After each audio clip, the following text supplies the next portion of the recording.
Welcome to Hood Champion Boxing and Sports. In boxing, you find a way to win or you find a way to lose. Adrien Broner and Anthony Joshua, both of these guys are going to be returning to the ring here in the next, Broner in about a month, AJ in the next couple months. In the last couple of years, we've seen Broner change trainers. We've noticed that Adrien Broner struggles, and it's been going on for a while. First, with activity. Second, with letting his hands go, okay? This is not a new topic. This is something that's been discussed for a while, but there's some similarities between Adrien Broner and Anthony Joshua. Now, in the last couple of years, we've noticed that Anthony Joshua has been struggling with really wanting to hold his ground and let his hands go. We've noticed that he's bounced around with trainers. And now he's getting ready to return to the ring. And the question is, will Adrien Broner and Anthony Joshua finally let their hands go? Now, when we talk about Adrien Broner, when you really look at his last, I think 3 fights, I think he had fought Jesse Vargas, Manny Pacquiao, and a guy named Santiago. The Jesse Vargas fight, Adrien Broner was very lucky in that fight. People say he lost. Manny Pacquiao, he lost. Santiago got a gift decision, but he lost that fight.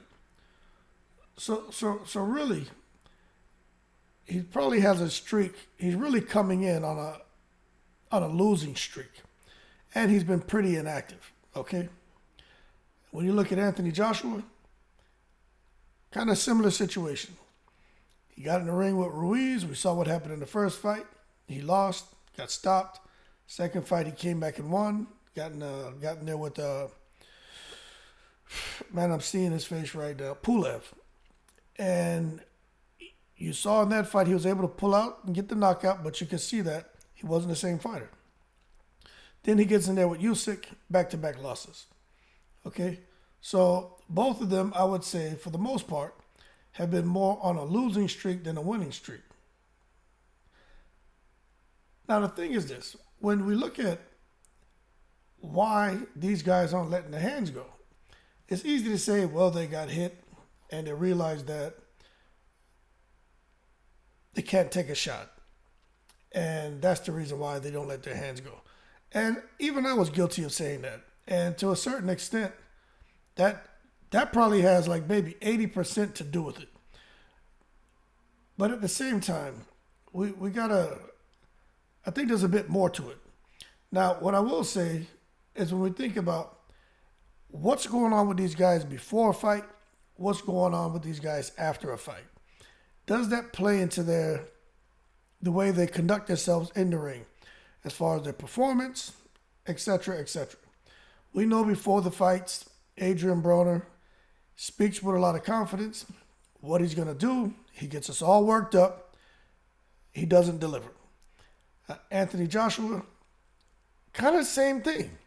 He's just maybe not as brash and insensitive as Adrien Broner, but kind of the same thing. Talks a pretty good game, gets us all worked up, and what you've seen happening in the last couple of years is he just hasn't been able to deliver. Now, what I will say is when it comes to antics, Adrien Broner probably, up until Anthony Joshua's last fight, I would say that Adrien Broner probably deserved the pre-fight antic and the post-fight antic of the year award for the last several years. But the way Anthony Joshua behaved after he lost to Usyk the second time, he definitely deserves the post-fight antics of the year award because he went totally overboard. But when we think about these guys, we think about their crafts, both of them are exceptional fighters with exceptional skill sets. But something is preventing them from winning fights. And true indeed, it has a lot to do with the individual who's in the ring. But I think it has more to do with Anthony Joshua and Adrien Broner. So when we talk about Adrien Broner, okay, the man stands about 5'6". He probably better suited for a weight other than welterweight.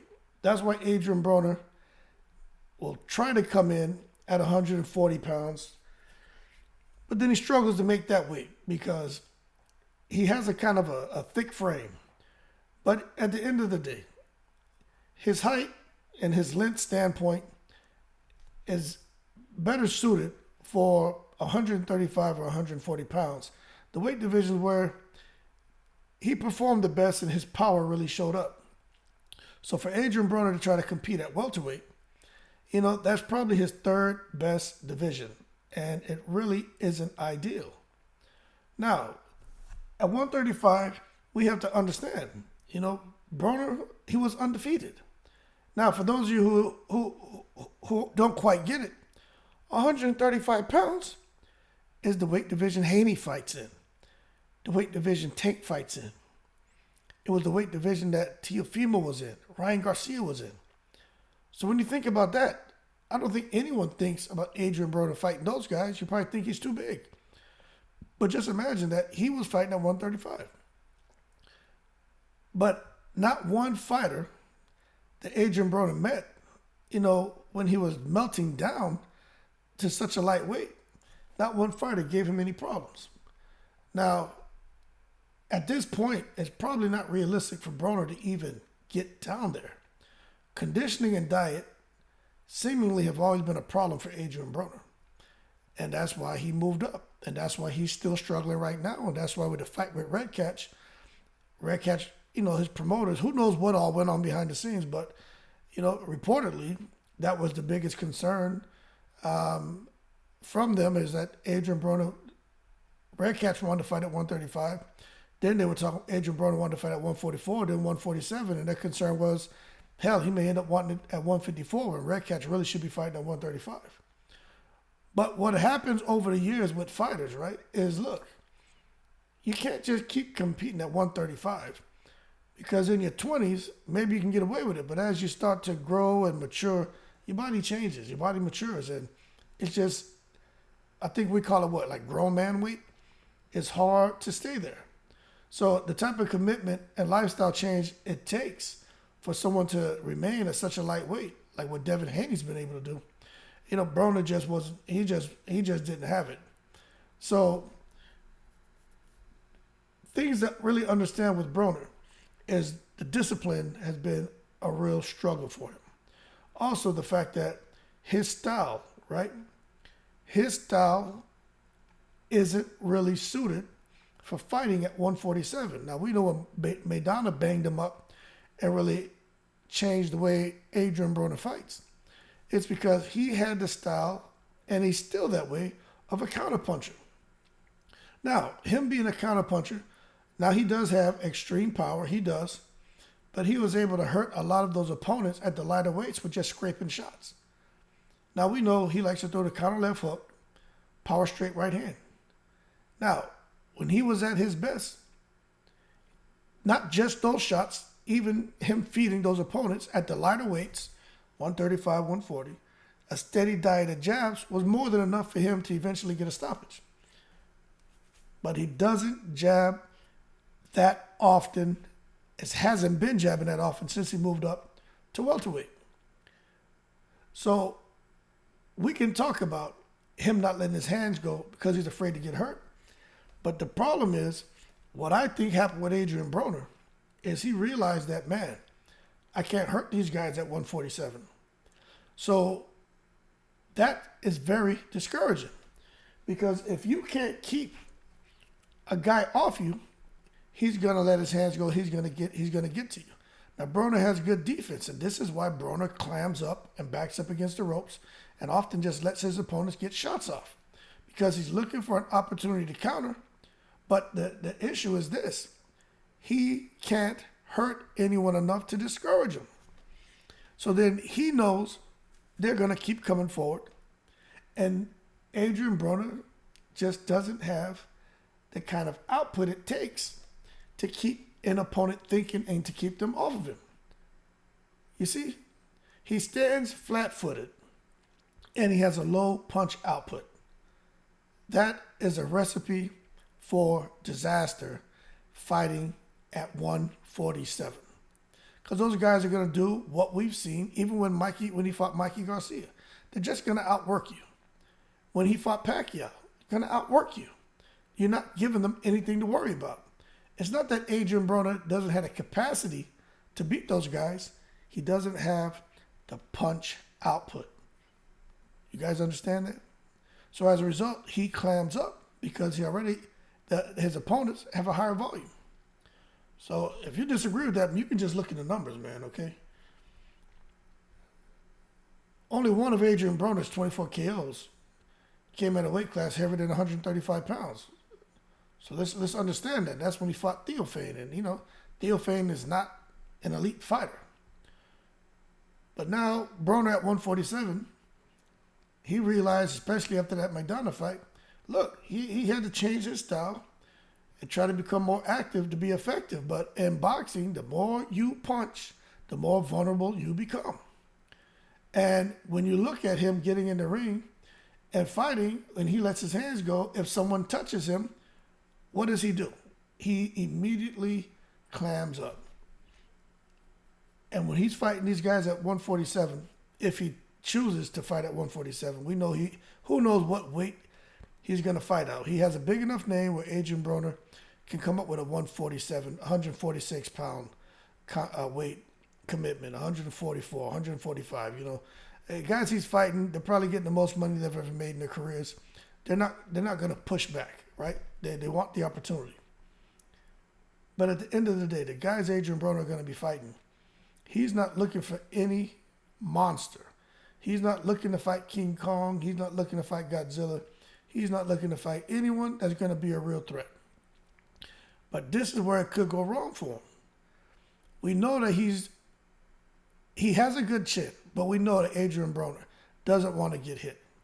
But with him fighting these smaller guys, where he can try to be a weight bully, still a psychological piece here. To when they let their hands go, and if they punch in volume, Adrien Broner is not going to try to counter. He's going to clam up. So at the end of the day, Adrien Broner fighting at 143, 145, 148, whatever weight class, whatever weight he comes up with, I just don't think it's going to be effective for him unless he increases his punch output as well, and he punches with those guys and does something to discourage them. But he's still thinking at this point, if he's still thinking at this point in his career, he's going to get different results than what he's been getting since the McDonough fight. I mean, that's going to get him in trouble. Because I don't think the weight really matters when it comes to AB. I think it's the fact that he has a low output. He likes to stand flat-footed, and his whole thing is being able to counterpunch. Now, if he gets in there with someone with just like this Hank Lundy guy he's about to fight, Hank Lundy has enough speed, he has enough power, he's awkward enough to where if Lundy is letting his hands go, we already know Adrien Broner struggling with weight. If Lundy lets his hands go, I'm not saying he knocks Adrien Broner out, but he could get to the 12th round of that fight, and he could win a decision. But I doubt they're going to give Lundy the win if the fight's remotely close. But I just have a feeling, because Lundy isn't a guy that throws 12 punches around. He'll let his hands go.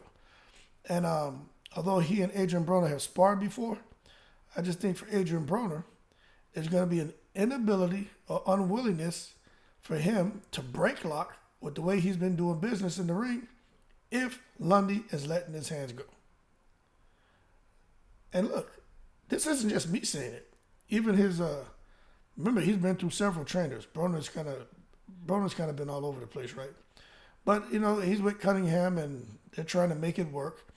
And even Cunningham has kind of urged him to try to let his hands go, but Broner's kind of been stubborn. And the same thing with AJ.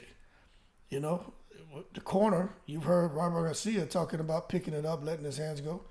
But they kind of just stubbornly stay the course and don't do it. So there's something that's creating a bit of a block there for a guy like Broner and also AJ. Now, if you look at Anthony Joshua, what I think the problem is with Anthony Joshua, right? Because we talked pretty much about Broner and the different weight classes, and it's not just a matter of knowing he can be hurt. It's a matter of him not being able to hurt the opponents like he was able to do at the lower weight classes. We talked about the knockouts he had, and only one of those have come outside of 135. So that's really what I think that has a lot to do with why Broner kind of clams up. Now, with Anthony Joshua, what I think is one of the biggest problems is he got in there with Andy Ruiz. He took him lightly, okay? When Anthony Joshua got in the ring, he was letting his hands go, caught Anthony Joshua with some good shots, put him down, stayed in there too long because he was trying to outdo the Deontay Wilder's knockout of Dominique Brazil. He got tapped up, and then he just never recovered. But when he came back, because Eddie Hearn, I really feel Eddie Hearn, man, is the worst thing ever for anyone that's dealing with adversity. Eddie Hearn puts his pressure on him. Hey, boxer, coach, we need to change the style. Just box him. Don't fight him. So Anthony Joshua gets in there. He boxes Andy Ruiz the second time. He does very good. He wins. Now Anthony Joshua, in his mind, feels in order for him to win, so he doesn't get caught with a big shot anymore, he needs to be floating like a butterfly and stinging like a bee. So that's what he does. He goes from doing the things that made him great, that got him all the knockouts, that made him an intimidating and a threat in the heavyweight division, and also a champion. He did away with all that, and he tried to adopt this new way of doing business, which is boxing. Anyway, you look at a guy like Anthony Joshua standing, 6'6", close to 6'7", 240 plus pounds. He looks like something out of a damn comic book with extreme power. And he can box. But you look, right? He gets in there with a guy like Usyk. And Anthony Joshua, his style kind of similar to Broner, where he kind of want to stand flat-footed. He's not necessarily looking for the counter, but he'll counter you, especially with that damn uppercut hook, or counter you with the right hand. Joshua does some things really great. He and Adrien Broner, there's some similarities in the style. But the problem is, you look at all the guys Anthony Joshua fought when he was knocking all those guys out. They weren't floating like a butterfly, stinging like a bee. Their output wasn't that to where it kept Anthony Joshua on the defense. And that's the same thing that happened with Adrien Broner with his fights, where you look at the fact that he can't hurt opponents at 147, even some of these guys at 144, or whatever way he fights at. The fact that Adrien Broner looks to counterpunch, right? Same thing with Anthony Joshua. He gets in there with Usyk. He's looking to try to hold his ground, but then he says he wants to try to box as well because that's something they worked on. He gets in there and he starts trying to outbox the boxer. Now, the thing about it is when Anthony Joshua did let his hands go, what did we see happen? Usyk was tapping him up, touching him up, all kind of crazy angles. And what you saw with Anthony Joshua is he didn't have a Prince Charles Martin in front of him. He didn't have a Pulev in front of him. He didn't have a Brazil in front of him. He didn't have a Dillian White in front of him. He didn't have what's the Russian guy's name, man, that Dillian White fought? He retired, man. I can't even remember the guy's name. Povetkin. He didn't have Povetkin in front of him. He didn't have Joshua Parker in front of him. Joshua Parker tried to box and float like a butterfly and sting like a bee, but Parker was afraid to get hit. So what he had in front of him was a guy like Usyk, who when he let his hands go, he was committing to the shots, but he had a higher volume, and he has some pop on his shots, and he's a better boxer, better angles. He's just a well-polished boxer. So no matter what Anthony Joshua was trying to do, he was getting outworked. As a result, you've seen Adrien Broner do it, Joshua would clam up. Start thinking twice about letting his hands go, because he wasn't able to get the results he was looking for, what he's done to other opponents by stopping them, hurting them. He wasn't able to do that to Usyk. And when he did hurt Usyk, he didn't hurt him enough to discourage Usyk from letting his hands go. You didn't see Usyk just clam up. Usyk get hurt. Usyk would get hurt, and then he would respond. So as a result, you had Anthony Joshua basically being the heavyweight Adrien Broner, afraid to let those hands go because he's not able to do the damage to the opponent like what he was accustomed to doing. And that's the truth. Now, we start talking about Broner and fights going to the scorecards. Listen. Somebody was talking about Floyd Mayweather. Now, I just happened, when I was living in Korea, right? I lived in Korea from 2008 to 2010. And I watched I was over there for 2 years without my family. And so I ordered a bunch of boxing DVDs, like the sets. And one of them was Floyd Mayweather's. All of his fights, from his amateur fights to his professional fights, all of his fights. And I'm going to tell you, Anthony Joshua and Adrien Broner, they don't have this quality that I noticed in Floyd Mayweather. And they need to figure it out immediately if, for this second part of their career, they want to have a good run and get some good wins, big wins, and make big money. Floyd Mayweather seemed to have an excellent feel for what was required to earn a decision, right? Now, we know Floyd was a guy who came from a smaller weight class. He had to change his style, right? Kind of similar situation to Adrien Broner, kind of similar to Anthony Joshua, where he's not coming from a smaller weight class, but Anthony Joshua, he was trying to change his style. But Broner has been ineffective. Anthony Joshua has been ineffective. Floyd Mayweather was very effective. But I think some people forget is that Mayweather, before he moved up, he was a KO artist with a high volume of punches. And after he moved up and he had to make the changes, right? This is what Floyd Mayweather did. He wasn't just about adopting a defensive posture, right? Although that's what he's known for. He still knew that as far as letting his hands go, he had to do it. And he had to be efficient. That's why you look at Floyd Mayweather. It's like Kobe Bryant. There's certain spots on the court where Kobe Bryant knew if he got there, he could score, right? He didn't try to go and do something that he didn't train on. He said there's certain spots on the floor. If he gets there, he's going to score. With Floyd Mayweather, he had a system. He knew that jab to the body and that right hand. That's all he needed to win a fight. And he would do it over and over and over, and he would do it in volume. While at the same time, he'd be responsibly defensive and didn't take a lot of damage. Even with some of his toughest fights and the opponents who pressured him, Floyd Mayweather was able to remain active and not just sit there and catch shots. He would catch, he would slip, he would counter. You look at Adrien Broner. He can't do that. That's why he ends up getting outworked and he doesn't let his hands go.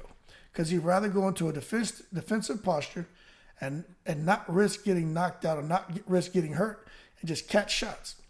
And that is why Adrien Broner has not fared well on judges' scorecards and why a lot of fans are so frustrated with him. Because he just can't perform in the ring and be able to pull off, a convincing win like what we're accustomed to seeing with a guy like Floyd Mayweather. Same kind of progression in their careers, but one guy found a way to win, the other one didn't. Anthony Joshua, very similar situation. Anthony Joshua is known for, in my opinion, that damn uppercut hook. When Anthony Joshua throws that right uppercut left hook, right, it's something of beauty. Anyone who follows boxing follows Anthony Joshua. They know Anthony Joshua's signature combination. Now, this is my opinion, but I think the majority of people would agree. Is when Anthony Joshua, I got to make sure I say it right, because see, I used to box southpaw, so I'm almost talking about throwing left uppercut, right hook. orthodox stance. It's that right uppercut and then that left hook to clean everything up, right? Anthony Joshua has gotten away from that. Like, you look at Floyd Mayweather. He knew he had to make changes. Anthony Joshua, he knows he has to make some changes, right? But he's just totally set aside everything that worked for him. You know what? Keep the things that work for you, and then let's make some refinements in some other areas. But you can't just throw away your signature combination and be afraid to throw it. If Anthony Joshua just would throw a jab right hand, the opponent gets close, and let go of that combination, I think Anthony Joshua would have a great chance of winning all of his fights. He's that fast, he's that strong, he's that explosive. But at the end of the day, we're talking about the transitions. Floyd Mayweather moving up the weight classes, having to change his style to keep winning. Adrien Broner moving up the weight classes, realizes some changes need to be made because he can't hurt these guys and they're going to keep coming at him. He hasn't been able to do it. It's been ineffective in his transition. Anthony Joshua realizing, wow, if these heavyweights hit hard too, they can hurt me. Well, there's a couple of these guys with super fast hands and fancy footwork. I can't necessarily, there's no guarantee I'm going to get in the ring with someone who's going to stand in front of me where I can blast them out like I grew accustomed to. I need to make a transition so I can be a more effective heavyweight fighter and continue to dominate. But he hasn't been that effective because, in my opinion, he stopped doing a lot of the things that got him success. And the one thing that I know when it comes to Anthony Joshua, as far as his punch selection, that vicious uppercut. Jesus, if he hits somebody with that, they have no chance of surviving. But he's gotten away from it. And if he does throw it, he's throwing it more worried about what's coming back to him. And let me tell you, you have to commit to your shots.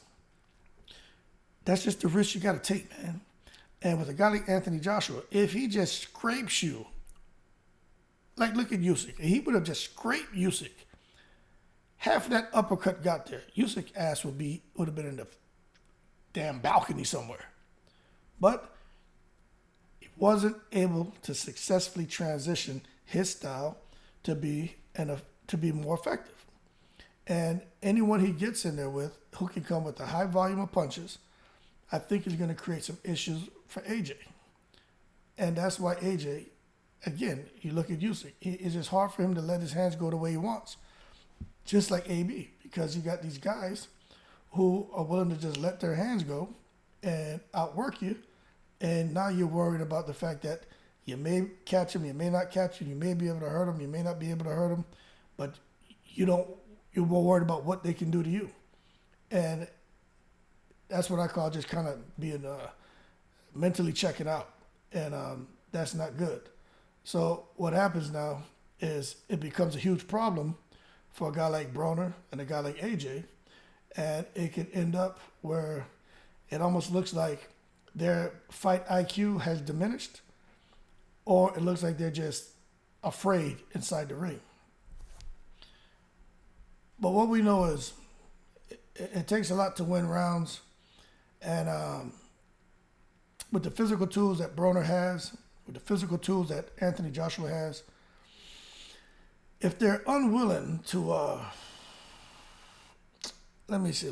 step outside of their comfort zone because they're afraid of getting knocked out or hit or hurt, or they're worried about getting embarrassed, right?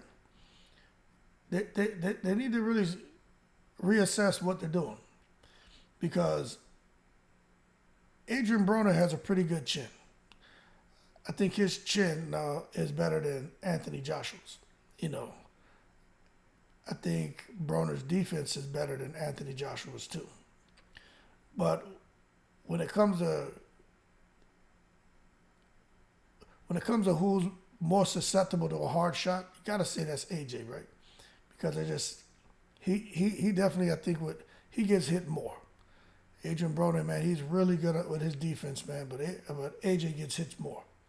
But again, when AJ's getting hit, it has a lot to do with him reducing his punch output. And it's the same thing with Adrien Broner.